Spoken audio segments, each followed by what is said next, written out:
poco tiempo se escuchó un estruendo impresionante, ¿no? Así y él dijo, no hagan nada, yo voy para allá. Él empieza a hacer una serie de llamadas. Yo trataba de comer lo menos posible. Amaba, la vida merece vivirse. O sea, hay maneras en las que yo te voy a nutrir. ¿Ese era tu alimento, dime? Una malteada al día. Ajá. Wow.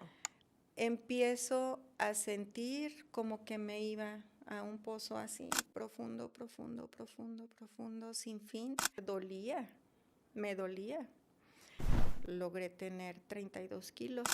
El apoyo de él fue un apoyo emergente. O sea, a nivel psicológico y de imagen y de verte al espejo, es otra chava. No, es una situación muy fuerte. Aquí hay... Hoy estoy especialmente contento porque traigo a una gran invitada, una gran mujer, que cuando yo la conocí, yo dije, esta mujer es sabia, hay que aprender mucho de ella, y vino a iluminar mi vida, mi suegra. Ah, pues claro, tenía que ser. Ime, bienvenida. ¿Qué? De verdad estoy contento porque estás aquí. ¿Cómo estás hoy? Gracias, Supi. De verdad estoy muy contenta también con tu invitación y bueno, pues me encanta conocer este lugar, me encanta el proyecto que tú estás lanzando, que se me hace muy interesante, muy valioso y con mucho alcance. Oye, Gracias. No, hombre, de verdad que te quiero yo agradecer que te diste un tiempo para estar aquí y fíjate que tú tienes una gran historia y yo no me quiero extender, porque a lo mejor no es que se me hayan acabado las opciones para invitar gente, sino que realmente tú tienes algo muy importante que compartir. Para la gente que acostumbra a ver este programa, este podcast, la intención es, nadie más que tú sabe, e incluso has estado conmigo, trabajando con niños y adolescentes. Eso es algo que yo he hecho pues prácticamente toda mi vida laboral. Claro. Pero ahora, pues, ándale que te doy nietos. ¡Wow! Ese reto es diferente. Sí. Y qué importante hacer equipo con otras mamás, con otros papás y empezar a aprender, porque los retos de hoy pues son, vaya, diferentes a los que nos tocaron a nosotros, y por eso traer personas que nos ayuden a ser mejores papás y mejores mamás también, que principalmente mamás es lo que más ven este programa. Entonces, en tu caso, hay una gran historia, porque siempre suelo decirle a mis invitados que en un minuto puedan presumir lo que hacen, o a que se dedican, etcétera, porque traemos profesionales en la educación, en la formación, y yo creo que lo que tú más puedes presumir, pues es que eres suegra del Supi. Entonces ya de ahí, yo creo, pero contigo quiero empezar diferente. Okay. Quiero empezar diferente porque quiero inmediatamente llegar. Hay una historia en la Biblia donde una persona sufre muchísimo y ¿qué onda? Y al final, pues, Dios es quien hace que mantenga su alegría. Y yo digo, mi suegra es esa persona, es Job en mujer, porque vaya que te ha tocado vivir muchas cosas. Y principalmente, y ahorita lo platicábamos, me quiero enfocar en dos episodios importantes en tu vida, porque además de que cuando te pasó no era tan sonado, creo que hoy nos puede ayudar literalmente a salvar la vida de alguien, la vida de alguna hija, de algún hijo, de alguna persona que nos esté escuchando. Así es que, pues, ¿qué te parece si entramos directo ya a que nos platiques de tu historia? Y quisiera arrancar por cómo empezó o cómo tú recuerdas que fue tu niñez, antes de hablar de estos dos episodios que yo acabo ahorita de mencionar. ¿Cómo fue tu niñez? O sea, cuando tú naciste, ¿cómo era tu contexto familiar? Como para ir en esta inmersión a tu vida. Gracias, Supi, por invitarme y estar aquí contigo compartiendo esto. Bueno, yo soy la menor de 4 hermanos y pues crecí en una familia normal, en una familia típica, con papá y mamá presente. Y sí, con hermanos, fuimos 2 hombres, 2 mujeres, y mi hermano mayor me llevaba 12 años, la que sigue me lleva 8 años, el que sigue 3, ¿no? Y yo, la más chica de la familia, y de toda la familia. Entonces, sí me veían como la niña chiquita, la que cuidaban, la que yo lo hago por ti, la que platicaba y muchas veces no se le tomaba en cuenta porque pues finalmente era la chiquita, ¿no? Específicamente mi relación con mi hermano mayor, de 12 años de diferencia, era algo pues muy bonito porque él me veía como su hermanita, como su chiquita, entonces tenía detalles lindos conmigo y aparte yo lo veía grande, yo lo veía guapo, porque era guapo, y, y me encantaba estar con él, ¿no? Me contaba cuentos, me enseñó a brincar soga, de hecho, ¿no? Y cuando él llegaba de la universidad, él estudiaba leyes. Entonces él llegaba de la universidad o de la calle, donde anduviera, y siempre traía algo para mí. Ya sea unos cacahuates, unas gomitas, me acuerdo que me regalaba mucho eso. Y me encantaba estar en su cuarto, me gustaba estar con él. Cuando él estaba ahí, me gustaba que me invitara a su cuarto. Él Oye, era... Perdón. Es que esa parte yo no la conocía. O sea, yo sabía que sí había una admiración, pero no sabía que había como un apego. Por ejemplo, no se dio eso con tu hermano, el que sigue de ti. O sea, no. fue de extremo a extremo. El mayor Con la con menor. la... Y tienes recuerdo como cuándo empieza eso, como ese cuidado paternal que él tenía contigo. O sea, ¿cómo empieza eso?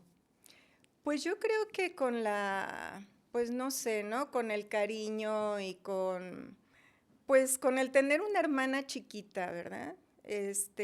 Y recuerdo sus atenciones hacia conmigo. Cuando yo iba a su cuarto y que él estaba ahí estudiando algo, él era una persona muy ordenada. Todo estaba ordenado en su recámara. Entonces, y me encantaba que me prestara cosas. Tenía una caja, me acuerdo muy bien, no sé si te acuerdas de eso, pero de unas canicas muy grandes que se llamaban o se llaman cacalotas. Entonces él tenía una caja con esas canicas. Y a mí me encantaba y yo, Francis, ¿me las prestas? Sí, entonces yo jugaba con ellas ahí cuando él estaba. Me gustaba seguirlo. Hubo una ocasión que sucedió algo muy fuerte en mi vida con él cuando yo tenía 7 años. En una ocasión mi mamá nos llevó a la casa después de recogernos a mi hermano que sigue de mí y a mí de la primaria y nos dejó en la casa y ella se fue a hacer otras cosas. Entonces, llegando ahí a casa, al poco tiempo se escuchó un estruendo impresionante, ¿no? Así un ruido muy, muy grande. Corrimos, sabíamos que él estaba en casa. Corrimos hacia su recámara, estaba cerrada la puerta, tocamos. Francis, Francis, no respondía. Su cuarto tenía una puerta hacia el balcón. Fuimos por el balcón y por alguna situación que, gracias a Dios, no entramos, vimos que esa puerta estaba abierta, regresamos y era algo que no sabíamos que estaba pasando. Entonces fui al teléfono, no había celulares en ese tiempo, fui al teléfono, hablé al despacho de mi papá, le dije, oye, pasó esto y no abre la puerta, se escuchó esto, no sabemos qué está pasando, no nos contesta. Y él dijo, no hagan nada, yo voy para allá. Entonces llega en un taxi rapidísimamente y, y entra, le digo que está abierto atrás, entra por la puerta de atrás, dura un tiempo ahí adentro y cuando sale, cierra la puerta atrás de él con lentes oscuros y no nos deja entrar. Perdón. De ahí Él empieza a hacer una serie de llamadas y en un corto tiempo empieza a llegar N cantidad de personas a la casa. Yo tenía 7 años. Estaban mis tías, llegó el médico familiar, llegó una ambulancia, llegó un íntimo amigo de mi papá, notario como él, infinidad de personas, ¿no? Yo veía pasar y era un movimiento tremendo, ¿no? Cuando llega mi mamá y se encuentra con esta situación, ¿no? Entonces, ella llora, bueno, se forma ahí un ambiente muy especial y mi papá le dice a la persona que nos cuide que nos lleve a mi hermano y a mí al área de servicio que estaba atrás de la casa. Pues ya nos llevan para allá. Y ahí estuvimos buen rato.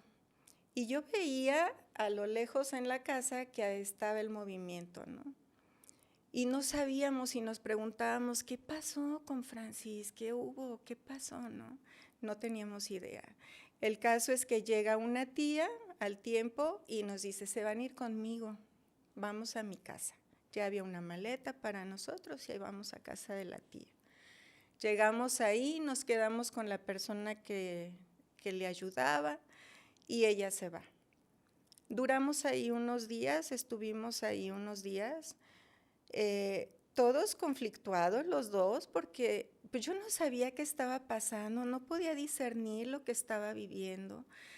Y timbra el teléfono una y otra vez y contestaba yo y eran personas preguntando que en qué funeraria estaba mi hermano, que cuándo eran sus misas, que qué iba a haber, ese tipo de cosas, ¿no? Y ahí yo me entero de que mi hermano está muerto, de que mi hermano se suicidó. Pero yo era muy chica, entonces no podía yo discernir esa información, no podía cómo registrarla en mi mente, cómo bajarla a mi corazón. No sabía qué hacer. Van por nosotros, cuando todo esto termina, regresamos a la casa y cuando yo llego a la casa era totalmente una escena distinta a la que yo había vivido. La casa era triste, todo era sombrío, lo sentía yo, ¿no? Mi mamá muy triste, mis papás realmente, pues su corazón estaba muerto y ellos vivos. Y la verdad es que ese cuarto donde él dormía, donde era su recámara, duró cerrado 1 año. No se abrió, nadie entró a hacer el aseo, nadie se hizo nada. Ese cuarto estaba ahí. Entonces, fue un ambiente que yo digo, cuando uno es pequeño, no importa la edad que tengas, pero con un suceso así de fuerte y de importante en tu vida, que te afecta directamente. Yo ya no iba a volver a ver a mi hermano y nadie me decía nada. Entonces, de alguna manera, los papás deben de pedir apoyo, de pedir ayuda de cómo poderle transmitir a sus hijos esas noticias, que ellos puedan entender y ellos puedan hacerlo real en su vida, porque eso es una realidad. Y bueno, pasa el tiempo, me dicen, oye, ¿por qué se murió Francis? No, pues sí, ¿qué le pasó? Y me dijo mi mamá, pues tenía gripa y se murió. Ah, qué caray. Y en la escuela… ¿Literalmente eso te dijeron? Sí, estaba enfermo y pues se murió. Ah, ok. En la escuela lo conocieron, donde yo estaba en la primaria, y me preguntaban los maestros, porque algunos fueron sus maestros.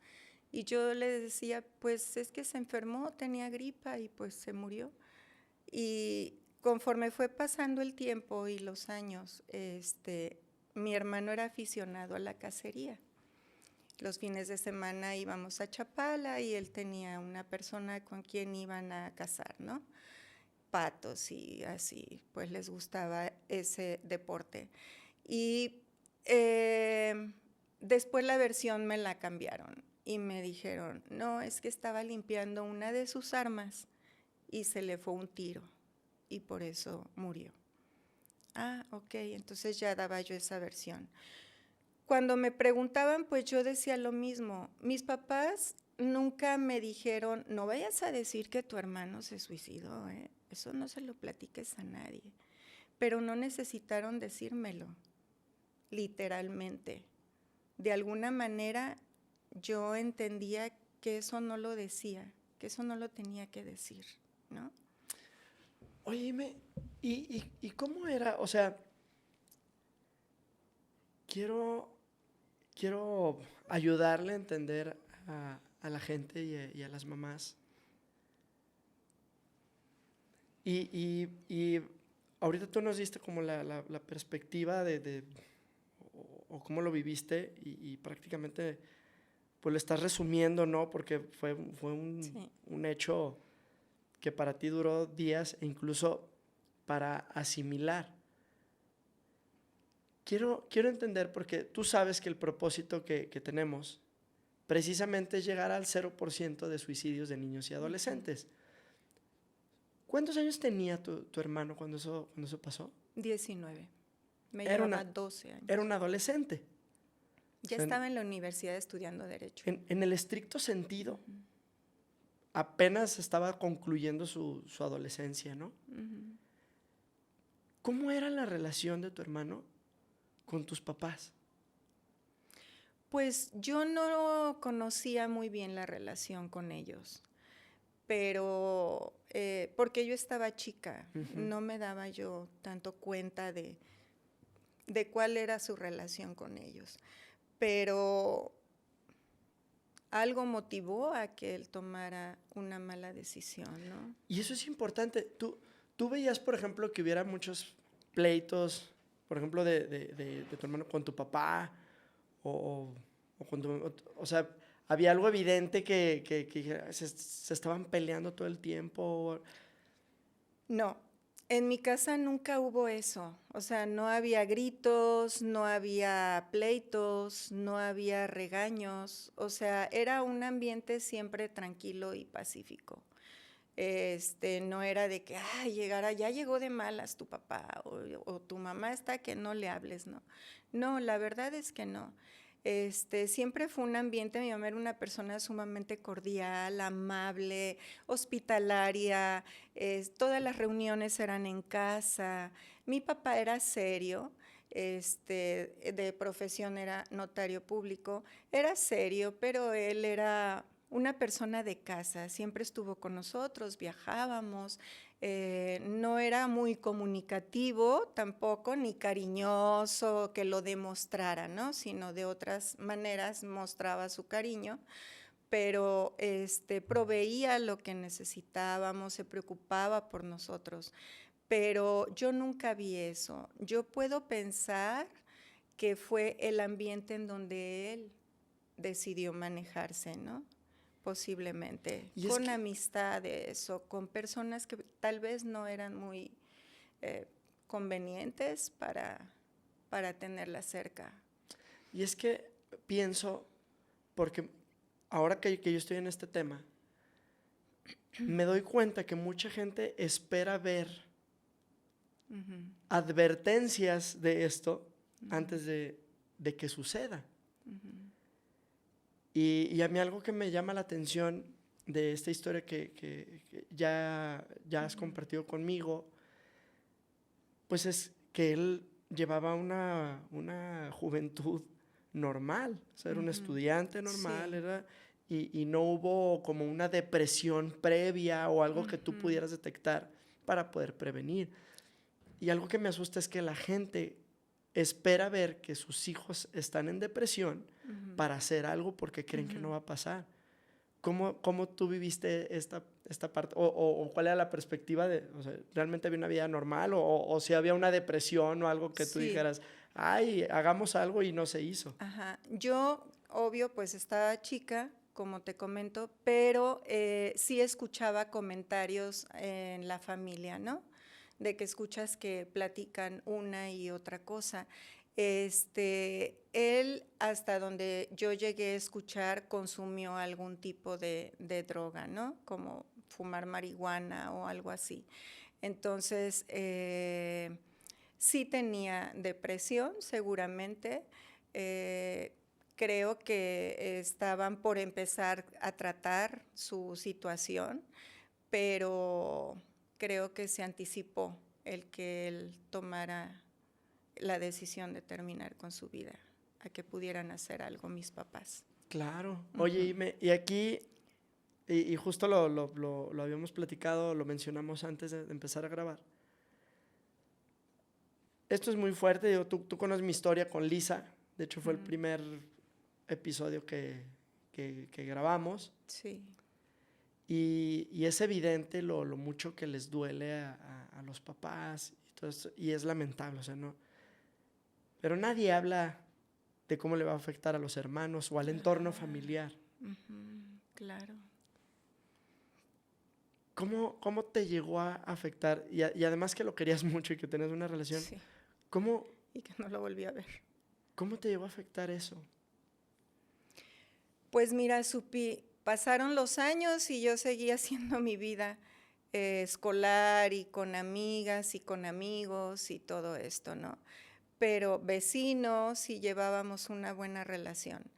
Pero a los 8 años, yo empecé a sentir cosas, 8 años después, perdón, a los 8 años después. ¿Qué tenías, como 15 años? 15 años, ajá. 8 años después de que esto ocurrió. Yo empecé a sentir cosas distintas en mí.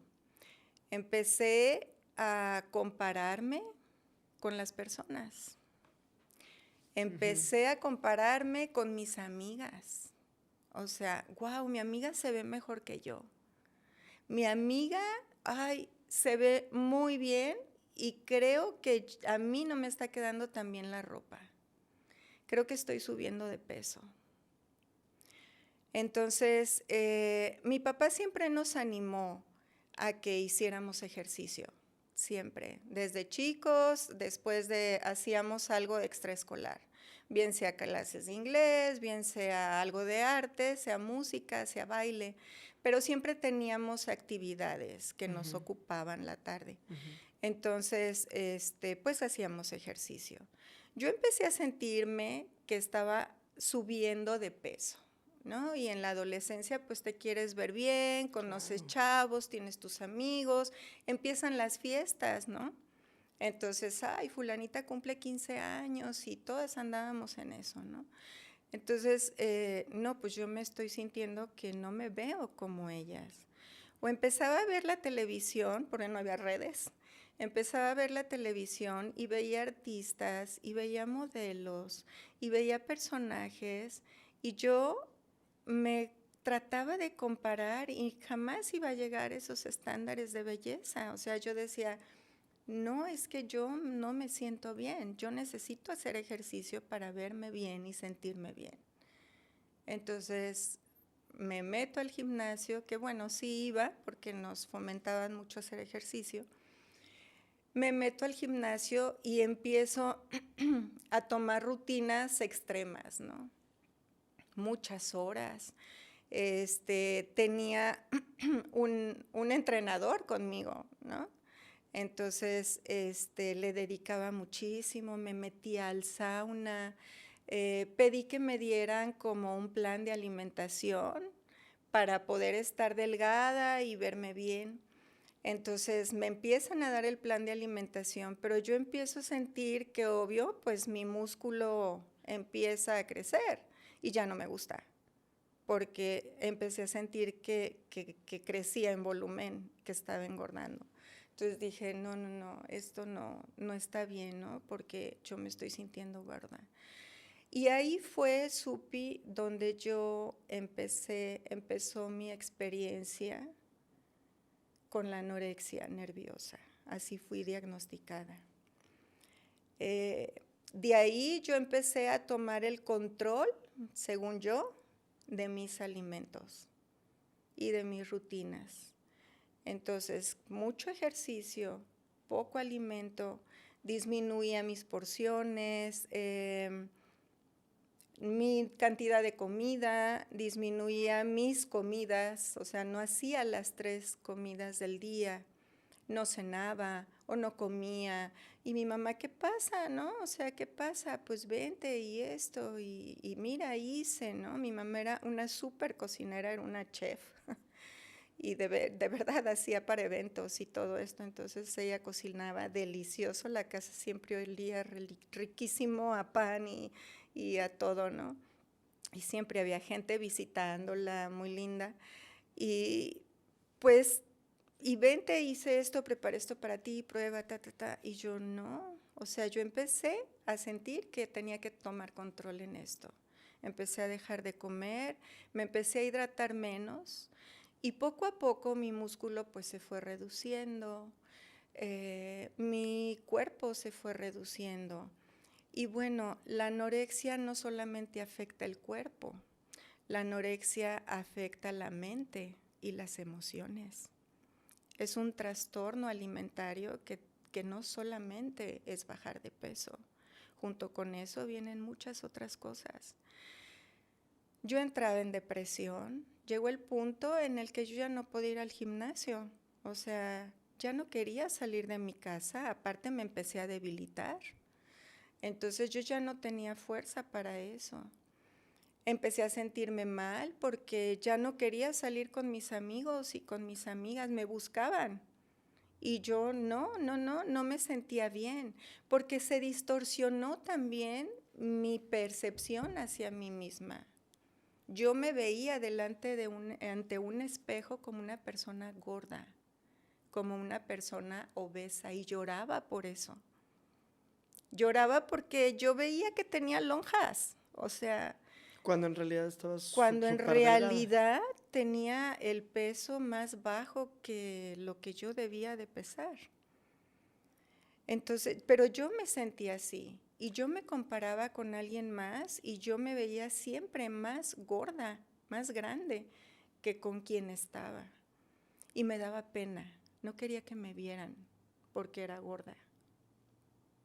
Así pasó el tiempo, tuve que dejar la escuela porque obviamente pues empecé a tener déficit en mi atención, obvio, sí, pues yo no estaba nutriéndome y estaba, ahora sí que todo mi cuerpo estaba viniéndose para abajo, mi sistema, ¿no?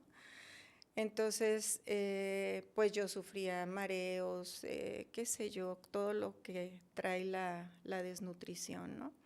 Tuve que dejar la escuela, no podía conmigo misma, o sea, ¿Estabas en la secundaria o no? No, yo estaba estudiando educación preescolar. Mm. Y tuve que salirme de ahí por esa situación. Y realmente era tal la debilidad que pasaba mucho tiempo en casa, pasaba mucho tiempo queriéndome dormir, empecé a tener insomnios. No manches. O sea, en la noche no Ajá. podías dormir, pero durante el día Me dormías. sentía débil, me sentía débil y tenía que estar acostada porque no tenía energía, esa era la realidad. No tenía energía ni para caminar, ¿no? Entonces me costaba mucho trabajo, trataba de comer lo menos posible porque cualquier cosa que yo sintiera que caía a mi organismo, a mi estómago, pues yo decía, me va a engordar. O sea, es un terror terrible por aumentar 1 gramo. Entonces yo misma me limitaba o yo misma por haber comido algo me autocastigaba y decía, no puedo hacer eso, ¿no? O sea, ya no voy a comer porque si no voy a engordar, ¿no? Oye, dime, ¿qué fueron las cosas más drásticas que te llegaron a pasar por la anorexia? O sea, ¿qué datos que te acuerdes digo, para alguien que está escuchando esto, que está viendo esto, y dice, ¿qué, qué tanto sí probó la anorexia o no? O sea, ¿cuáles fueron las consecuencias más fuertes que tuviste? Bueno, mira, todo esto empezó a generar pues preocupación con mis papás, ¿no? Yo cada vez tenía excusas para no comer. Para mí era más importante hacer otras cosas. Yo leía mucho, trataba de leer mucho. Mi papá, me acuerdo que al inicio de esta situación me regaló un libro, siempre nos regalaba libros y nos animaba a que leyéramos antes de dormir o tuviéramos tiempo de lectura. Y él me regaló un libro que se llamaba La vida merece vivirse. Y me lo dejó en el buró y me dijo, léelo y después platicamos. Así me dejaba libros y luego platicábamos del libro que me había dejado. Y me lo dejó ahí y pues yo leí al inicio ese libro.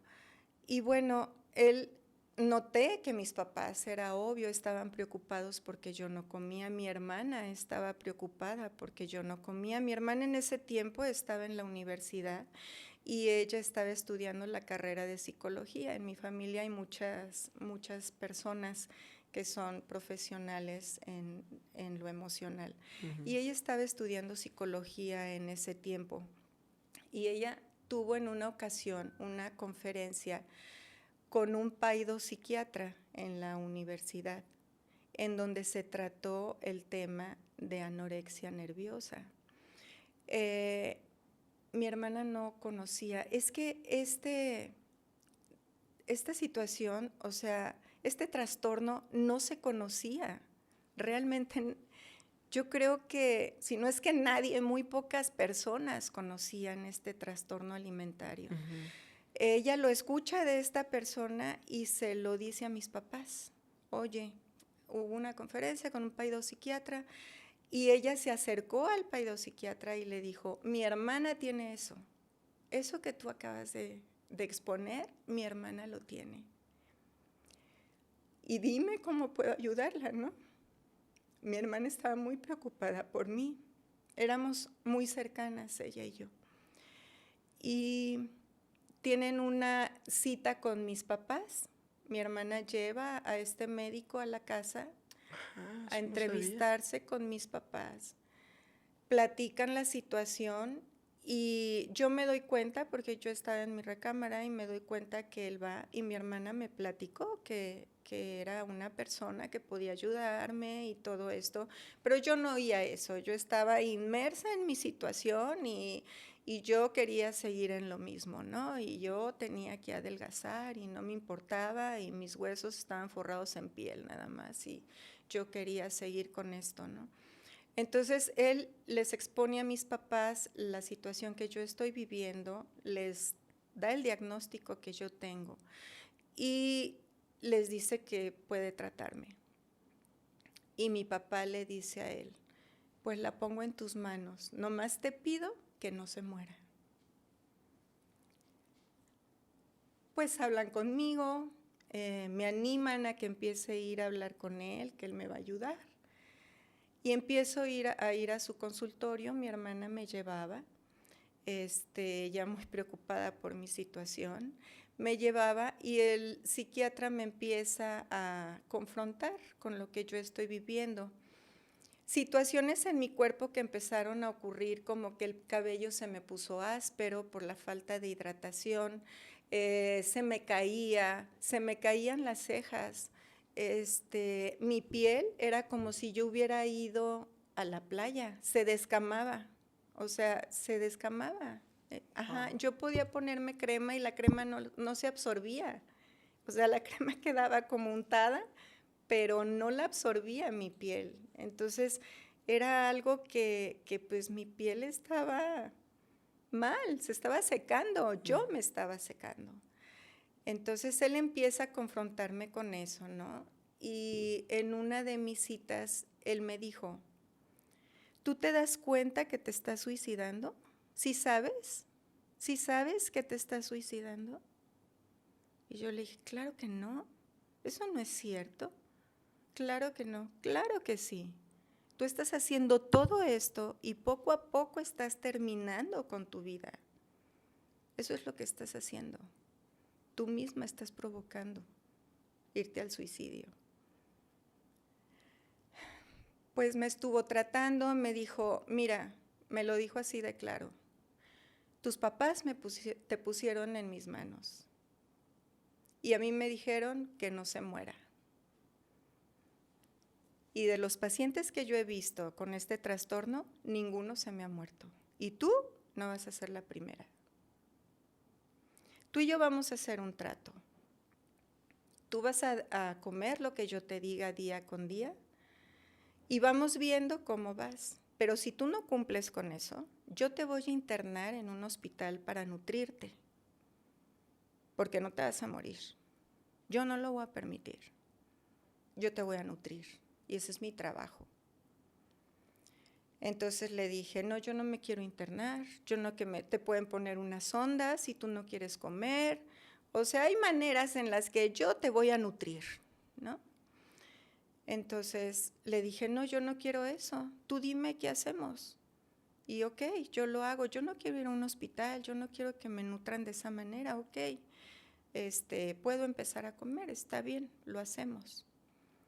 Oye, Bueno. ¿cuánto pesabas en ese momento?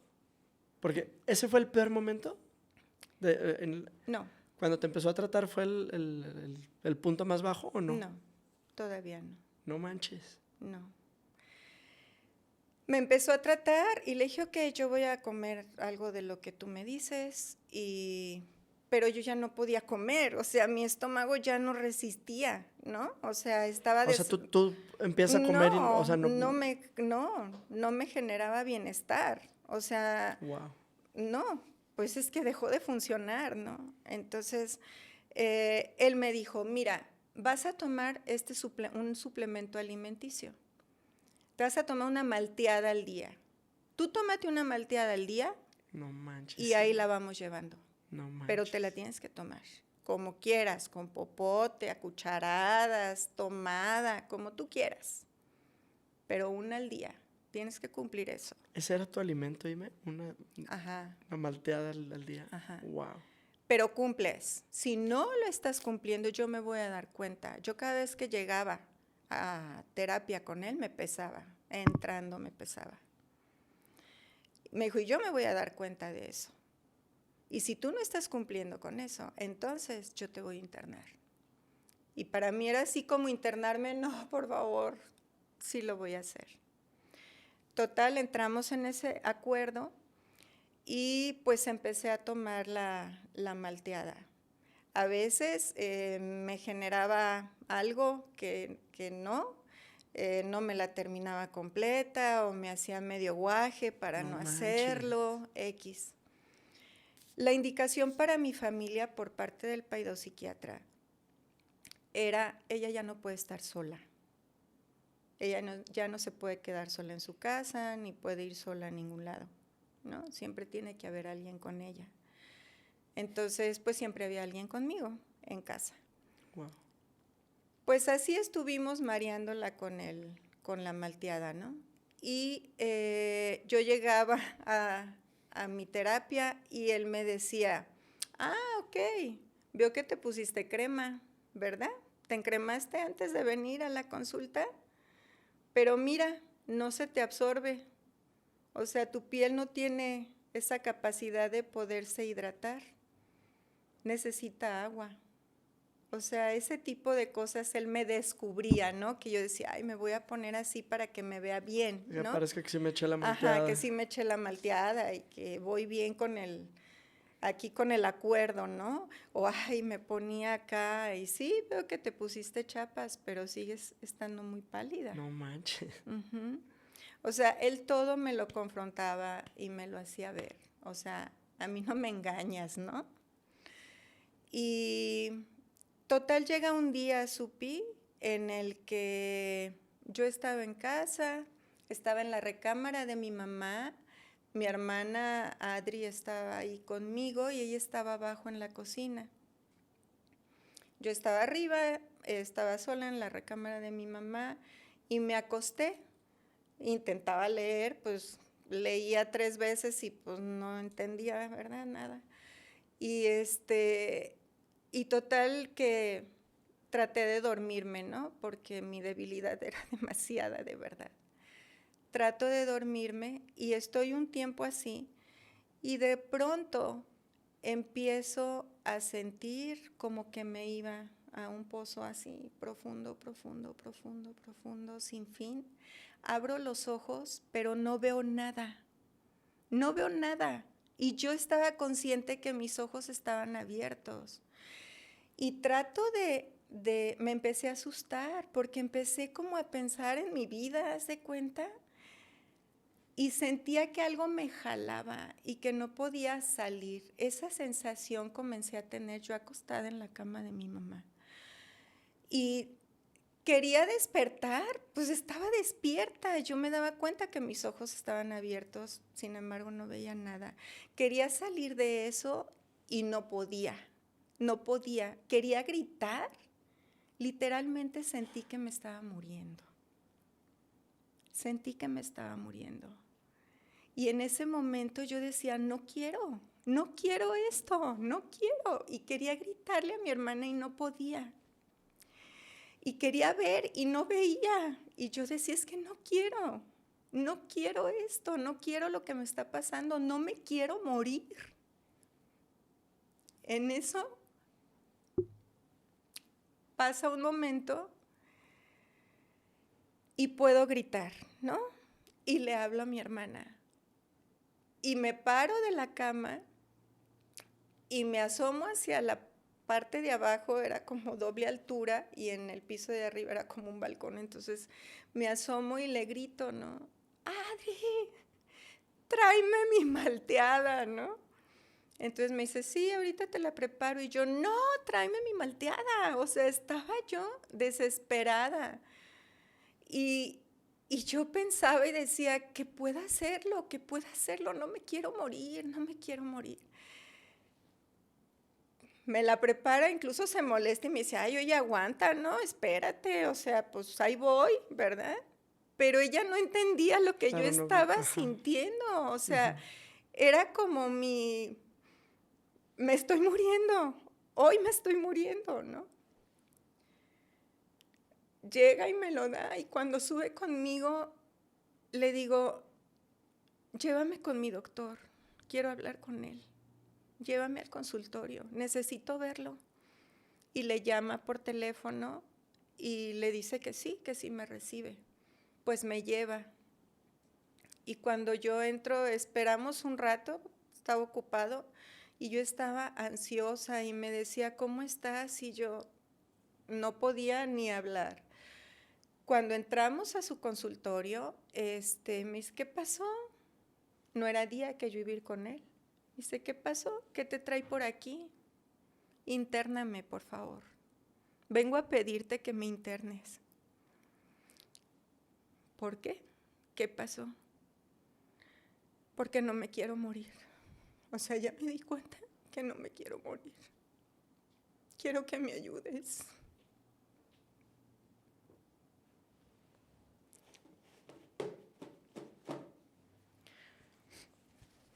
Perdón.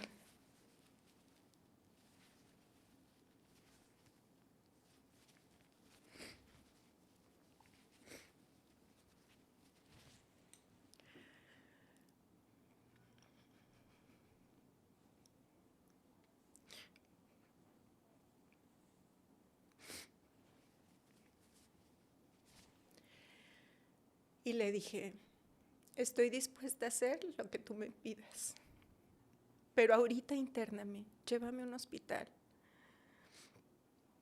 Y me dijo, ok, vente conmigo. Pues ya vimos en qué hospital me iba a internar. Y me dijo, ay, pues hay estas opciones y no sé qué, ¿dónde quieres internarte? Me dijo, te digo desde ahorita, necesito un equipo médico. Hay varios médicos que necesitan atenderte además de mí.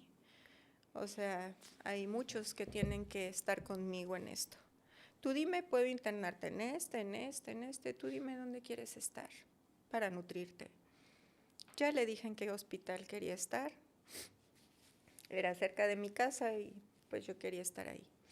Total, pues ya mi hermana se comunica con mis papás, me hacen una maleta y ya les dice que pues nos vemos en el hospital. Ingreso al hospital y le dije, no quiero que me pongas sondas y que me pongas nada, yo voy a hacer lo que tú me dices. Ok, está bien, no te voy a hacer nada, te quiero ayudar nada más, ¿no? Entonces llegan, llega conmigo un internista, un nutriólogo, un cardiólogo, un endocrinólogo y él. Wow. Esa era la plantilla de médicos que estaba conmigo. Él me dijo, te van a hacer varios estudios, pero sí quiero anticiparte que muy probablemente tu grado de desnutrición pueda provocar una leucemia. Entonces vamos a ver con qué nos estamos enfrentando. Mientras esto ocurre, yo te voy a decir todo, me dijo. Y mientras esto ocurre, entonces vamos a ir aprendiendo a comer. Ok. ¿Y cuándo me voy a poder ir de aquí? No sé. Cuando subas 4 kilos. No manches. Antes de 4 kilos no te vas a ir de aquí. ¿Y 4 kilos es nada? Pues cuando yo fue mi punto mínimo de peso, que fue cuando me internaron, yo estaba pesando 28 kilos, con unos 58 de estatura. ¿Tenías 16 años ahí? Ya tenía 16 años. O sea, esto empezó a los 15. Cuando tú empezaste que tenías 15, a este punto, Ajá. ¿había pasado sí. un año o 10 meses? ¿Cuánto más o menos? Aproximadamente un año. Y a tus 16 años, 28 kilos, piel que se te caía, cabello. Sí, mi visión, obviamente, pues, digo, jamás me volví a quedar sin ver nada, como fue ese momento, porque literalmente me estaba muriendo. Yo sentí que me estaba muriendo. ¿Alguien te explicó a nivel cerebral o sustancias qué pasó? ¿O ya literalmente se estaba apagando tu cuerpo? Sí, mi cuerpo se estaba apagando. Y fue como un empujón o un último impulso, no sé, lo que, pues, gracias a Dios tuve oportunidad de poder hacerlo. Oye, ¿tú te seguiste tratando? Sí, yo ahí en el hospital me empezaron a hacer estudios, pues todos los médicos que estaban ahí.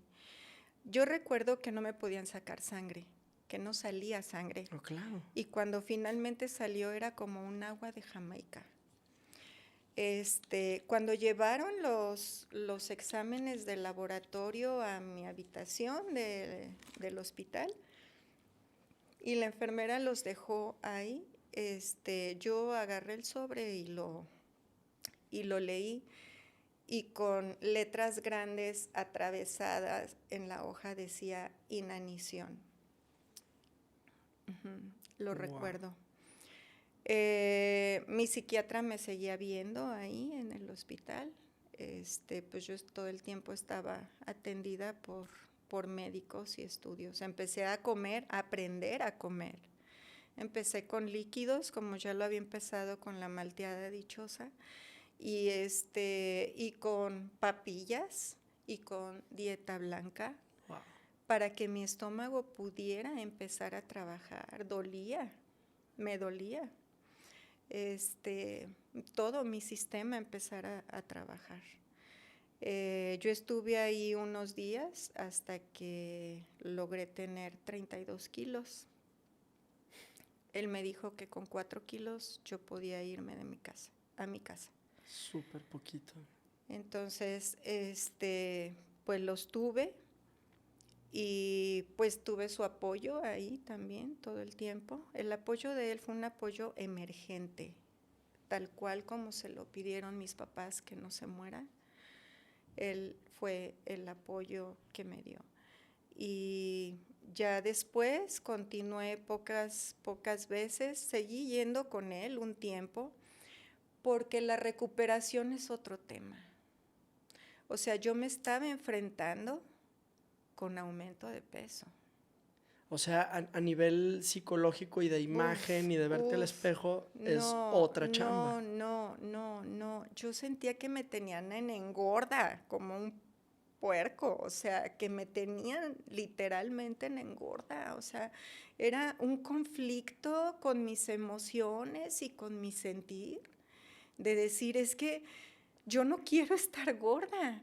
Y estoy engordando, o sea, literalmente lo veía en todo mi ser, en todo mi cuerpo. Podía ver también que recuperaba energía, pero sufrí eso. O sea, eso fue muy fuerte para mí, la recuperación. ¿Y cómo lo entendiste? O sea, que no era que estuvieras engordando, sino que te estabas recuperando. O sea, como... Me ayudaba a entenderlo y mi hermana me ayudaba mucho a entender esta situación, a estar en paz, a aceptar mis alimentos, a que mi cuerpo se sintiera agradecido, a que mi mente se sintiera como una anfitriona a lo que estaba recibiendo. Ella me ayudaba mucho con esta parte porque además me dieron medicamentos que mi organismo necesitaba en ese momento y que me aumentaron de peso como su efecto secundario. Entonces, híjole, yo había días en los que estaba pues literalmente hinchada y por los medicamentos que recibía y tenía que estar con citas con todos estos médicos que te digo, ¿no? Y pues gracias a Dios poco a poco fui recuperándome y viendo claridad, ¿verdad? Pero sí fue algo muy, muy fuerte, muy fuerte. Es una parte de mi persona que lo veo como un milagro, que lo veo como que doy gracias a Dios, porque Él tenía planes para mi vida y planes de bien y no de mal.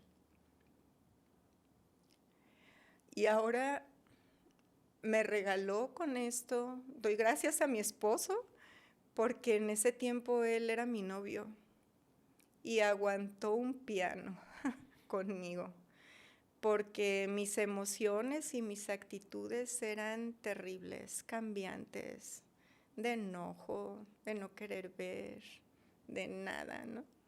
De no querer ver a la gente, de negarme a verlo. Y él pues siempre me acompañó y siempre me ha acompañado en todo lo que hemos vivido juntos ahora. Pero es una situación muy fuerte. Aquí hay mucha gratitud, de verdad. O sea, agradecer a mi familia que estuvo cerca de mí, que se preocuparon por mí. Si mi papá bien no era una persona cariñosa y cercana y que me apapachara y así, porque somos muy apapachadores en la familia. Él no, pero por la familia de mi mamá todos nos abrazamos y nos damos besos y ya sabes, ¿no? Somos como, expresamos mucho nuestro amor de familia y nuestro cariño. Y sí, él bien no podía hacerlo de esa manera, pero lo mostró con el cuidado que quería para mí, con hacer lo imposible para preservar mi vida. Entonces fue algo como muy importante y de mucha gratitud, y amigos que siempre estuvieron, aunque yo fui grosera, aunque yo no los quería ver, aunque yo me negaba a recibirlos, porque realmente me daba pena que me vieran gorda, cuando yo, pues de gorda no tenía nada, ¿no?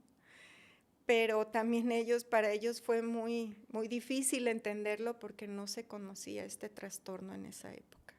Hoy hay mucha información de esto. Información. Y sin embargo, las niñas siguen cayendo en esto. Mira, Supi, yo decidí hablar de mi experiencia con la anorexia precisamente porque sé que hay personas que luchan en silencio con esto. Y porque espero que mi historia sea de apoyo, sea de ayuda, que vean que hay esperanza, que hay recursos. Ahora hay lugares donde puedes ir y donde puedes expresarte, pues simplemente no contigo, o sea, tus espacios de campamentos. Cuando yo trabajé contigo, el ver que chavos pueden expresar sus emociones, sus tristezas, su situación de familia sin ser criticados, ser escuchados, ser libres, ¿no? Ser tomados en cuenta, poder hablar con la verdad. Esos espacios hoy en día se dan. Hay recursos médicos, hay apoyos psicológicos. Y sobre todo también para los papás, Supi, que como padres tenemos que aprender y documentarnos o recibir información o apoyo de cómo poder transmitir a nuestros hijos. Cuando una situación como la muerte de un familiar cercano, de un familiar amado, de un hermano en mi caso, podérsela transmitir a tus hijos sin dañarlos. Yo no juzgo a mis papás, al contrario, ya no viven ellos, pero de verdad que los amo y siempre les doy gratitud, porque yo estoy segura que hicieron lo que ellos creyeron que fue lo mejor para mí. Que ellos trataron de evitar esto para que yo no sufriera. Y nunca imaginaron que 8 años después yo iba a intentar lo mismo. Pero de una manera distinta. De una manera distinta. Wow, no lo había visto así. No lo había visto sí. de esa manera. Pero yo sí animo a quien esté pasando por esta situación. Hay esperanza. Hay esperanza. Sí se pueden recuperar. Médicamente doy gracias a Dios. A mí el endocrinólogo en una ocasión me dijo, tus ovarios son unas pasitas. No creo que vayas a poder ser mamá. Y tuve la bendición de ser mamá de 2 hijos hermosos y ahora tengo la bendición de tener una nieta maravillosa y un nieto que es un bombón. O sea que los amo y bueno, me emociona cada vez que estoy con ellos y los disfruto y doy gracias a Dios por eso. Y si mi experiencia de vida y mi historia puede ayudar a que alguien vea que como el libro que mi papá me regaló, la vida merece vivirse, gracias a Dios que se puede. Oye, y me pude contener toda la entrevista, pero ahorita que ya mencionaste a tus nietos, ya me tocaste, sí. Ya me tocaste una fibra sensible que tu historia se tendría que platicar en 3 episodios por lo menos o en un libro.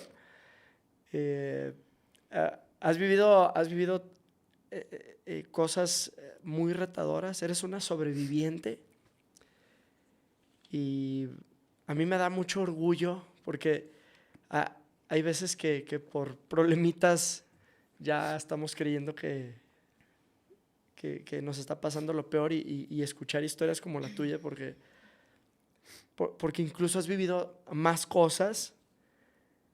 Digo, wow, o sea, ¿cómo puede una mujer seguir alegre y seguir siendo tan amorosa como eres tú? Porque eres muy amorosa. Yo no sé, pero mi experiencia con mi suegra es espectacular. O sea, yo no soy de los que hace bromas respecto a la suegra porque en mi caso tengo una mujer maravillosa de suegra. Gracias. Y pues absolutamente digo, qué bueno que se equivocó el endocrinólogo, que sí pudiste tener unos hijos maravillosos, pero tu hijo no, él no se me hace que fuera tan bonito como tu hija, ¿verdad? Entonces, ser parte ahora de tu familia con Ale, la verdad es que es una esposa extraordinaria, increíble también, y como lo mencionas, una hija hermosa. Como lo mencionas, mi suegro también, sí. Y es una bendición. Quiero ir cerrando con este espacio, te agradezco muchísimo esto, pero hay una pregunta que hago a todos mis invitados, que es, oye, la gente yo creo que se va a quedar como, ¿qué más? Bueno, tendremos que hacer un libro o algo al respecto para que puedan conocer tu historia. Pero hay una pregunta con la que cierro con todos mis invitados, que es, ¿qué recomendación, consejo me das a mí, Supi, para ser un mejor papá? Por supuesto, en esta ocasión es desde tu experiencia de vida y desde el tema que hemos visto, porque se vivió el suicidio en tu casa, se vivió una enfermedad como la anorexia, un trastorno. Como la anorexia. Y además, esto sucedió cuando no se hablaba al respecto, es real, lo estamos viendo en tu experiencia. Entonces, desde lo que estás hablando, ¿cuál sería tu recomendación, tu consejo, tu tip para mí, para ser un mejor papá?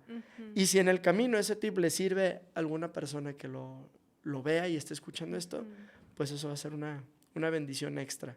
Claro. Bueno, Supi, yo te conozco como papá, en lo particular, como papá de mis nietos hermosos, y la verdad eres un gran papá. Pero algo que yo te puedo recomendar a ti y a todos los papás que puedan estarnos viendo, amen a sus hijos, escúchenlos, tómenlos en cuenta, son importantes. Ellos merecen ser parte de la vida y de la situación que se vive familiarmente cuando esto les aqueja, siempre y cuando esto les aqueje a ellos, tenga que ver con ellos. Buscar recursos, prepararnos para ser mejor papás. Y para quienes pasen esto de verdad, se puede salir adelante. Me encanta, Ime, porque es hacerlos parte, sí es cierto. Qué trabajo nos cuesta, sobre todo cuando son niños. Sí. Y me encanta lo que dice. Ime, rescato muchísimas cosas. Esto es un trastorno real. Sí. No sé en qué momento tus papás se dieron cuenta. Gracias a Dios que tu hermana estuvo presente, que además mi tía Adri, que la adoro sí, también. Linda, claro. Qué padre que estuvo ese acompañamiento, pero es difícil a los papás darse cuenta de esto hasta que ya están en una situación grave. Estemos atentos a nuestros hijos si esto está sucediendo. Si algo grave, digo, al final no fue culpa de tus papás la decisión de tu hermano, pero si algo pasó, compartirlo adecuadamente. Tuvimos un episodio buenísimo también con una tanatóloga, entonces hacerlos parte de, por supuesto, su lenguaje y todo. La verdad, sabía que iba a ser un gran episodio, pero creo que sí se rebasó la expectativa y hasta me hizo falta tiempo. Oigan, yo espero que les haya gustado, que podamos...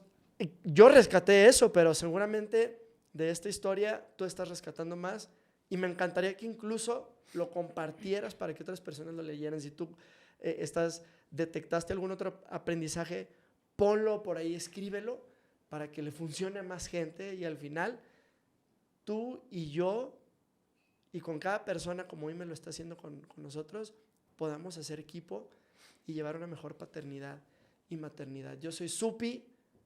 He ayudado a más de 30,000 adolescentes a que tengan confianza y autoestima.